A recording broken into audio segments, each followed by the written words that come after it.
नमस्कार दोस्तों, मैं धर्मेंद्र पांडे आप सबका स्वागत करता हूं अपने YouTube चैनल पर। दोस्तों, आज हम सभी कक्षा 9 में जो संकलित काव्य है उसके प्रथम पाठ जो साखी नाम से दिया गया है, जिसके लेखक कबीरदास जी हैं, आज इसका अध्ययन करेंगे हम सब। तो अपना पाठ शुरू करने से पहले हम सब जान लेते हैं कबीरदास जी के विषय में। कबीरदास जी का जन्म सन 1398 ईस्वी में काशी में हुआ था। इनका पालन पोषण नीमा और नीरू नाम के दो जुलाहा दंपतियों ने किया था। इनके जो गुरु थे वो रामानंद जी थे। इन्होंने पढ़ाई लिखाई नहीं की थी। इनके विषय में कहा भी जाता है कि मछ कागज छुयो नहीं, कलम गयो नहीं हाथ, अर्थात ये पढ़े लिखे नहीं थे, इससे सिद्ध होता है। इनके एक शिष्य थे जिनका नाम था धर्मदास। उन्होंने ही इनके जो रचनाएं थी, इन्होंने जो पद गाए थे अपने, उन पदों को बीजक नाम के एक संग्रह में लिखित किया था, उसको लिपिबद्ध किया है, जिसके 3 खंड दिए गए हैं, 3 खंड किए गए हैं, साखी, सबद और रामायणी। अंत में इनकी जो मृत्यु है वो सन 1498 ईस्वी में होती है। लगभग 100 साल की उम्र में इन्होंने अपना देह त्यागा। तो आइए चलते हैं हम सभी अपने पाठ में। साखी नामक जो पाठ दिया गया है, मूलतः जो कबीरदास जी हैं वो भक्ति काल के जो 2 खंड हुए, एक हुआ सगुण भक्त धारा और दूसरा हुआ निर्गुण भक्ति धारा। तो सगुण भक्त धारा में तो दो खंड हुए, रामाश्रय शाखा और प्रेमाश्रय शाखा, क्षमा कीजिए, कृष्ण भक्त शाखा। रामाश्रय राम भक्त शाखा और कृष्ण भक्त शाखा।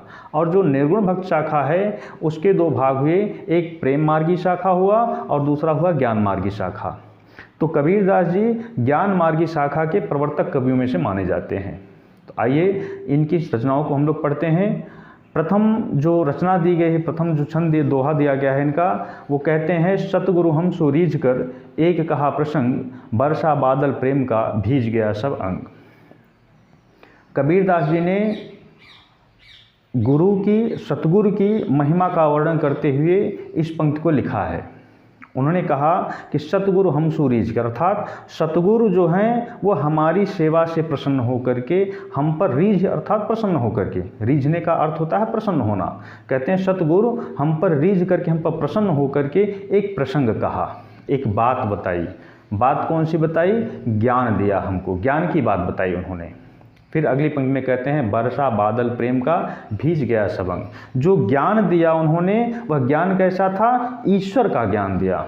उन्होंने ईश्वर की पहचान कराई हमको, और उस ईश्वर का ज्ञान करने के बाद, ज्ञान होने के बाद, ईश्वर के भक्ति रूपी जो जल है उससे भरा हुआ बादल जो बरसा हम पर, उससे हमारा शरीर जो है वो पूर्ण रूप से भीग गया। अर्थात हम ईश्वर की भक्ति से बिल्कुल तृप्त हो गए, ईश्वर की भक्ति में भीग गए हैं।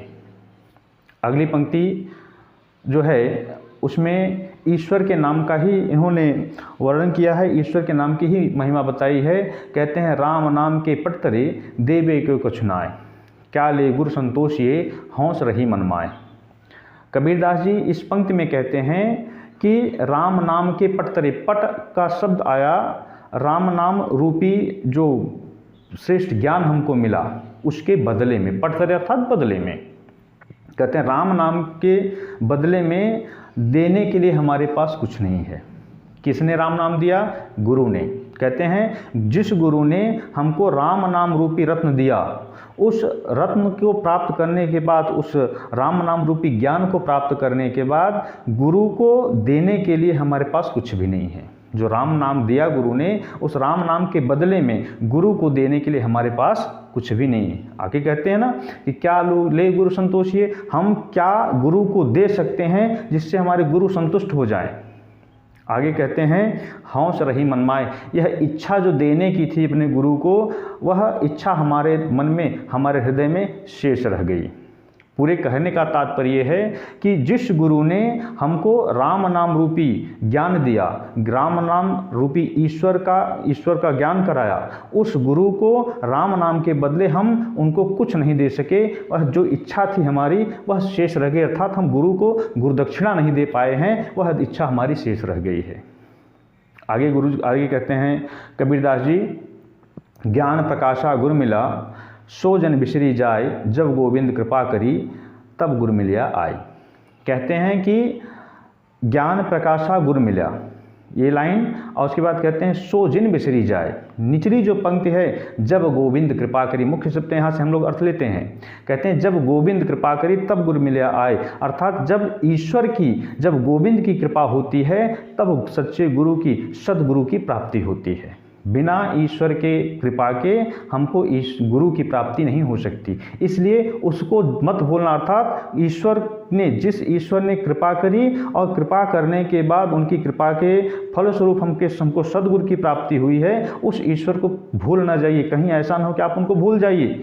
इसलिए क्या करना है, इसलिए उस गुरु को और उस ईश्वर को सदैव याद रखिए और ईश्वर का नाम जप करते रहिए, अर्थात ईश्वर को कभी मत भूलिए। अगली पंक्ति जो कबीरदास जी दे रहे हैं उसमें इस संसार रूपी माया, संसार जो संसार सागर है, संसार की जो माया है उसका वर्णन उन्होंने किया है। कहते हैं कि माया दीपक नर पतंग, माया कैसी है, वह दीपक के समान है। आपने देखा होगा अगर दीपक जला दिया जाए तो उस दीपक के प्रकाश में, जैसे ही दीपक का प्रकाश फैलता है, पतंगा एक कीड़ा होता है जो उस दीपक की सुंदरता, उसकी लौ पर इतना मुग्ध हो जाता है कि मुग्ध होकर के बार बार उसी पे फड़फड़ा करके अपने पंख को मारता है और उस दीपक की लौ से उसके पंख जल जाते हैं और वो समाप्त हो जाता है। उसी प्रकार से ये जो संसार है, ये माया रूपी संसार जो है वह एक दीपक की भांति बता रहे हैं कि माया दीपक नर पतंग, जो माया रूपी संसार है यह दीपक की भांति है और जो नर अर्थात जो मानव है वह कैसा है, पतंगे की भांति है। भ्रम भ्रम इवै पड़ंत, वो भ्रमित होकर के इसी में लगा रहता है, अर्थात जो मनुष्य है, जो मानव है, वह इस माया रूपी जो संसार है इसकी सुंदरता से भ्रमित होकर के इसी में लगा रहता है, इससे बाहर नहीं निकल पाता। आगे वे कहते हैं कि कहे कबीर गुरु ज्ञान थे एक आधो ग्रंथ। कबीरदास जी कहते हैं कि सच्चे गुरु से, सदगुरु से सच्चा ज्ञान प्राप्त करके एकाध व्यक्ति ही ऐसे हैं जो इस संसार सागर को पार करके बाहर निकल पाते हैं। अन्य जितने हैं सब इसी माया में भ्रमित होकर के इसी में लगे रह जाते हैं और इसी में समाप्त हो जाते हैं। आगे चलते हैं। कहते हैं जब मैं था तब गुरु नहीं, अब गुरु है मैं नाहि, प्रेम गली अति सांकरी तामय दोहि न समाए। कबीरदास जी मैं अर्थात अहंकार की बात कर रहे हैं। कहते हैं जब मैं था तब हर गुरु नहीं, अर्थात जब मेरे हृदय में मैं अर्थात अहंकार की भावना थी तब गुरु की प्राप्ति नहीं हुई, और जब गुरु की प्राप्ति हो गई, गुरु हमारे जीवन हमारे हृदय में आ गए, तब हमारे अंदर से मैं की भावना समाप्त हो गई, अर्थात अहंकार समाप्त हो गया।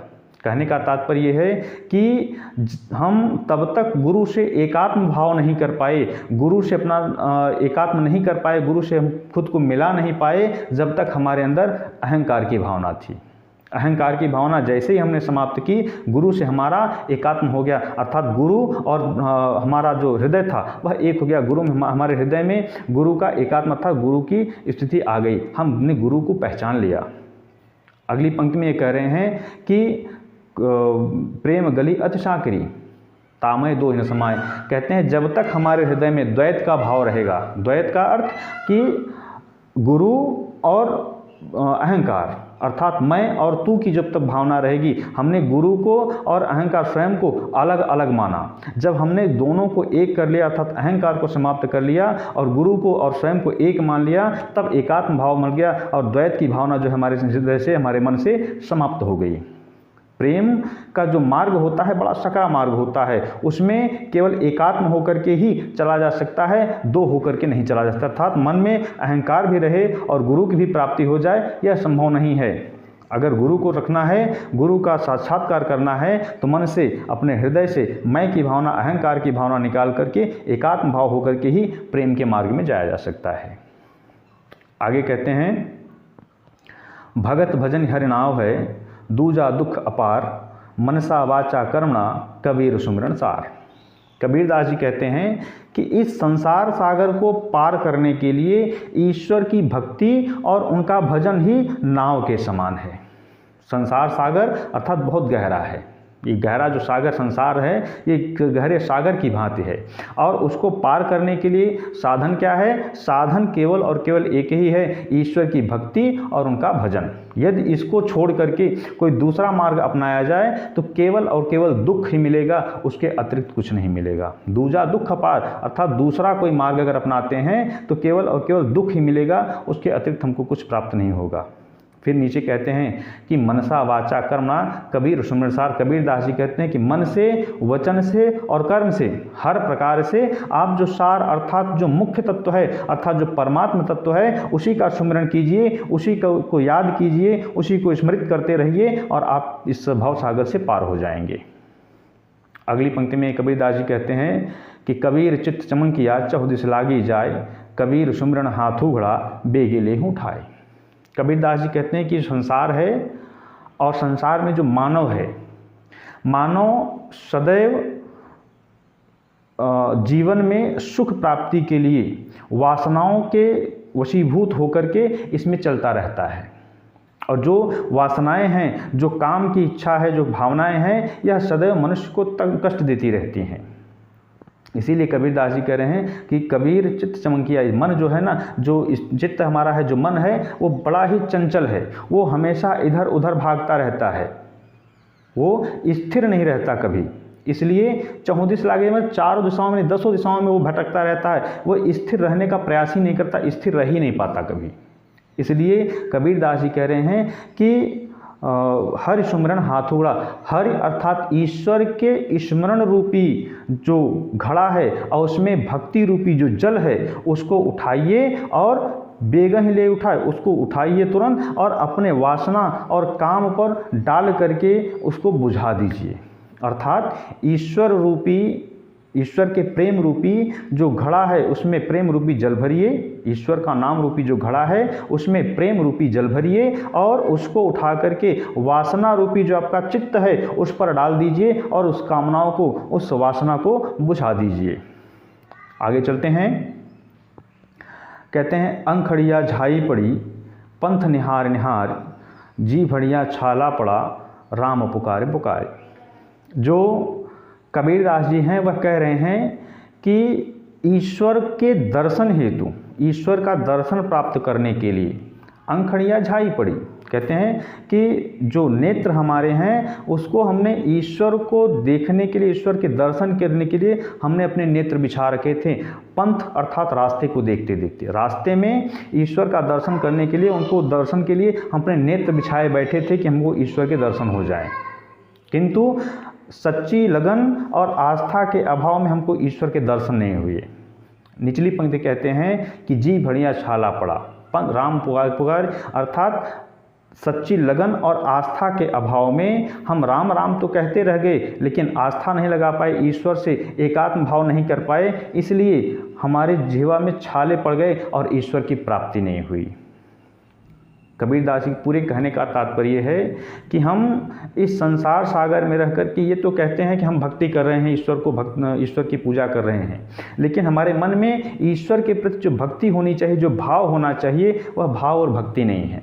अगर ऐसा नहीं है तो जीवन में कभी भी कितना भी आप पूजन कर लीजिए, कितना भी पाठ कर लीजिए, कितना भी जप कर लीजिए, आपको ईश्वर की प्राप्ति होने वाली नहीं है। इसीलिए यहाँ कबीरदास जी कहा है कि अंखड़िया झाई पड़ी, हमारे नेत्रों में आँखों के नीचे झाई पड़ गई, आँखों के नीचे काला पड़ गया है। क्यों? पंथ निहार निहार, ईश्वर का पथ देखते देखते, ईश्वर का बाट देखते देखते, उनका रास्ता देखते देखते हमारे नेत्रों में झाई पड़ गई है, और फिर राम राम राम राम दिन रात करते करते हमारे जिह्वा में छाले पड़ गए हैं, लेकिन फिर भी ईश्वर की प्राप्ति नहीं हुई। अगली पंक्ति में चलते हैं, कहते हैं कि झूठे सुख को सुख कहे मानत है मनमोद, जगत चबैना काल का कछु मुँह में कछुगोद। जो संसार है उसको असार मान रहे हैं। असार तो है ही है, असार अर्थात मरणशील है। इस संसार में जितने भी जन आए हैं, जो भी यहाँ की वस्तुएं हैं, सब एक दिन समाप्त होने वाली हैं।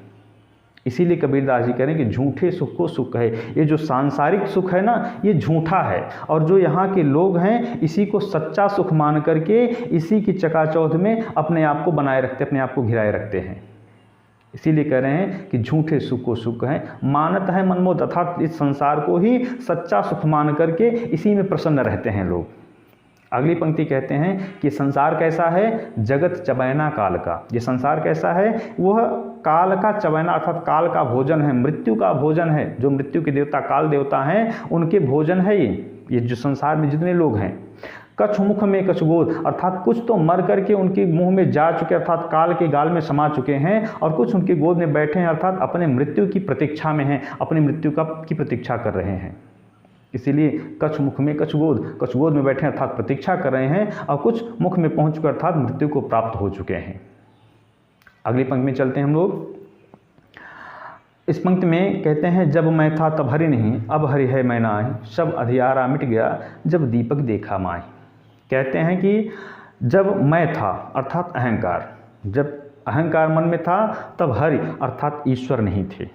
अब ईश्वर का स्मरण है, ईश्वर का वास हमारे हृदय में है, हमारे हृदय में ईश्वर विराजमान हो गए हैं, और मैं अर्थात अहंकार जो है वो समाप्त हो गया है।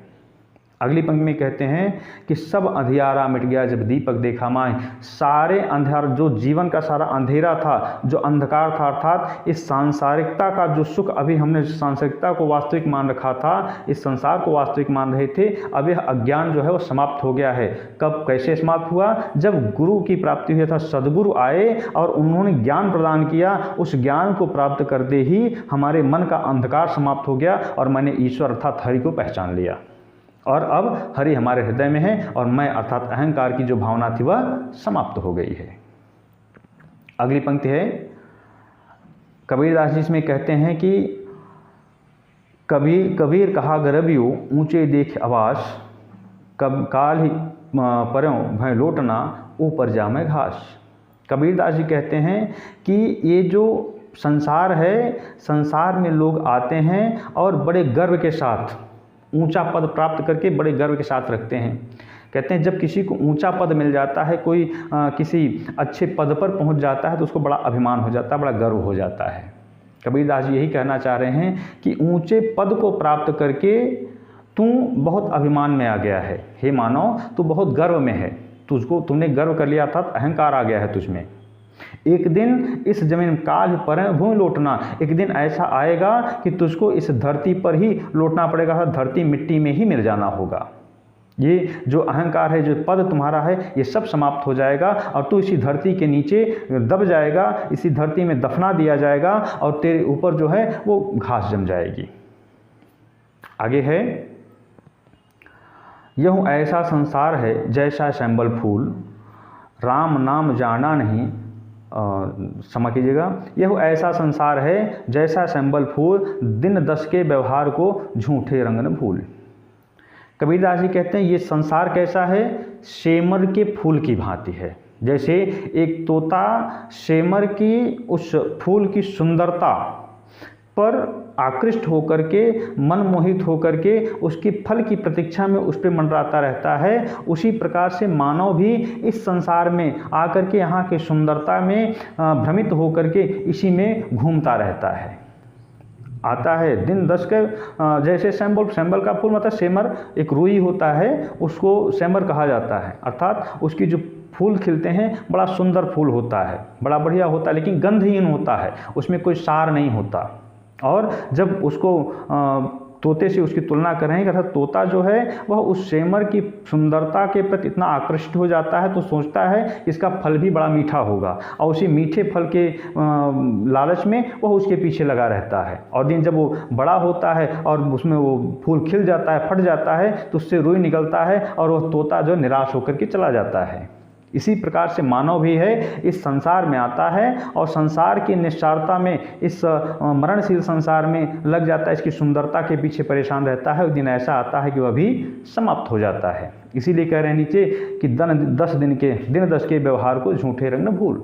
इस संसार में 10 दिन के व्यवहार के लिए आया है, यहाँ के रंग में, झूठे रंग में तू मत फंस जा। आगे चलते हैं, कहते हैं यह अवसर चेता नहीं, ज्यों पशु ज्यों पाली दें, राम नाम जाड़ा नहीं, अंत पड़ी मुख से।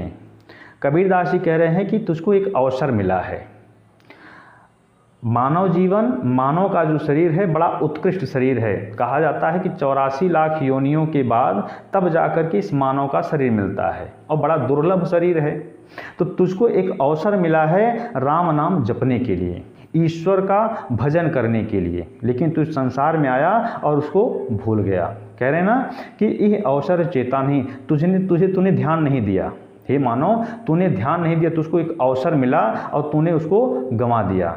फिर आगे कहते हैं पशु ज्यों पाली दें। जिस प्रकार से पशु होता है केवल चारे से उसको मतलब होता है, बाकी दुनियादारी से मतलब नहीं होता, उसी प्रकार से तूने भी पशु के समान अपने इस देह का पालन पोषण किया और हरि अर्थात ईश्वर को भूल गया है। अगली पंक्ति में कहते हैं राम नाम जाना नहीं। तूने राम नाम को, ईश्वर के नाम को, उस परमात्म तत्व के नाम को तुमने नहीं जाना, उसका भजन नहीं किया, उसका अनुकरण नहीं किया तुमने। फिर आगे कहते हैं अंत पड़ी मुख से।